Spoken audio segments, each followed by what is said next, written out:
ఇది ప్రకటించడానికి మీ రాజు వచ్చాడు.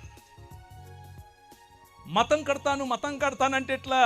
మనం మతమూలం కాదు, రాజ్యం, దేవుని రాజ్యం, ద కింగ్డమ్ ఆఫ్ గాడ్. ఒక శ్లోకం చదువుతాను, వినండి.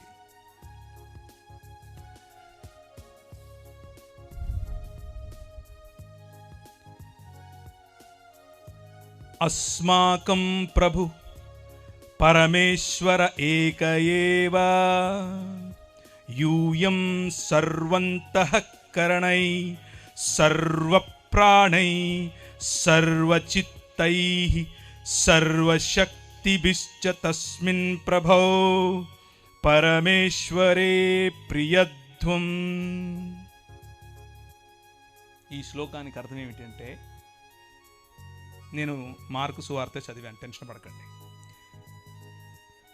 నీ దేవుడైన యెహోవాను నీ పూర్ణ మనస్సుతోను, నీ పూర్ణ ఆత్మతోను, నీ పూర్ణ శక్తితోను ఏం చేయాలి? ప్రేమించాలి, ఆరాధించాలి, సేవించాలి.